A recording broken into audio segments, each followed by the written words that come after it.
No to the thumbnail question. Yes to the title of the video, and that's okay. I'm not gonna save face. I have made a couple of videos jabbing at the other versions of the Fantastic Four.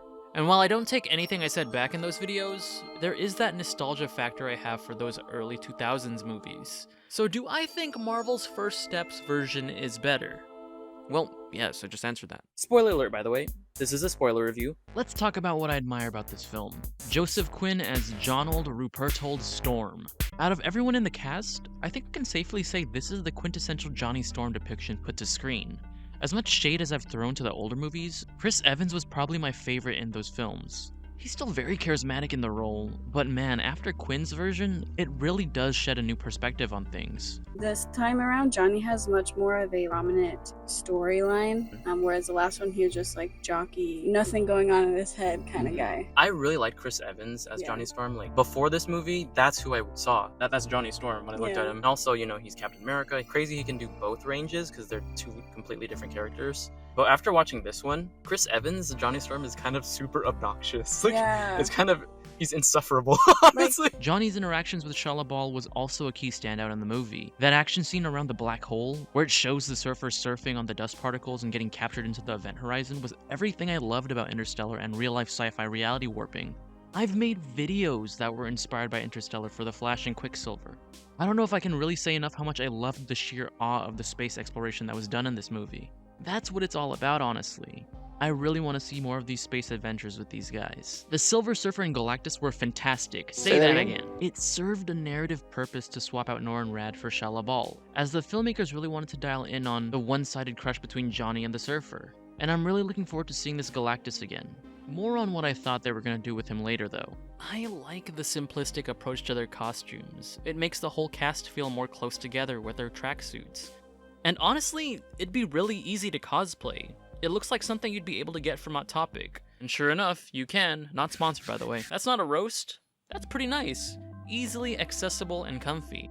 If I had a nickel every time Sue dies in a battle involving a world-ending event induced by Galactus, and then later gets revived moments later, I'd have 2 nickels. Such an odd coincidence for it to happen twice. The way she died, man, was that, like, as being a woman and being someone who will fight for her family, that's totally something I would do if I was in her shoes. I would totally push all of my power towards saving my child. I started crying and I was like, oh my gosh, she died. And I was like, are they about to have the kid's powers be that he can bring life back into her? I already knew that he was kind of going to revive her, but I wanted to know how they would represent that because they had Franklin sitting on top of her chest. Is she just going to open her eyes and take a big gasp of air? Which she kind of did, but they represented it visually with like glowing eyes were purple. I was 99.9% sure they were not going to kill Sue Storm because like they just started the series. They would not kill her off. Sue is the real MVP of this story. She holds this whole team together and she is not messing around. She is here to stand on business. It's not clocking to you that I'm standing on business, is it? Fun little fact about how I thought this would go down.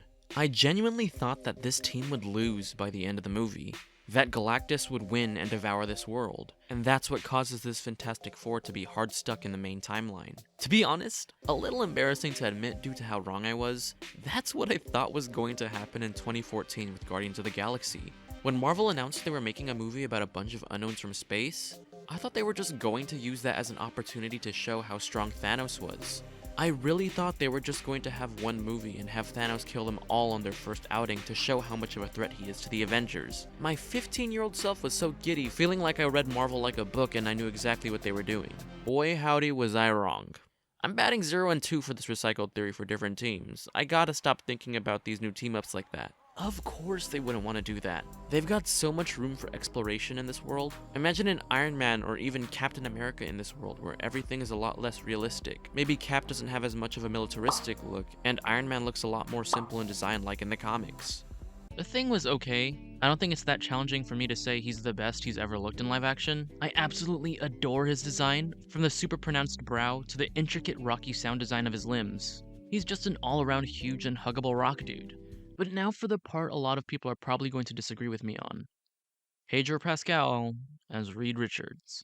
I wasn't as anti-Pedro Reed as a lot of others were in the casting discourse. Some people were so quick to shoot him down as soon as this was announced. I was more so intrigued because I honestly didn't see it. From all the things I've seen him in, I just didn't think he could convince me that he was Reed. And I'm not even sure that's his fault. After having watched the movie now, I can firmly say that he did an amazing job in the role. He sells the role of the multifaceted loving father who is struggling to balance the weight of saving mankind and also learning to be a dad for the first time. He's absolutely precious to his wife and son, and it's lovely seeing him try to solve the most complicated of problems for the family. But all that being said, I am still not convinced that this is Reed Richards. He acted his whole bussy off, but I just don't see it yet. I'm open-minded and willing to see what else they do with this character. Maybe it's just the fact that he didn't use his powers that much in the movie, or the fact that Pedro has such a recognizable mustache that it distracts me from seeing the Reed in him. Both of which, again, are not really Pedro's fault. They could have designed him a little differently.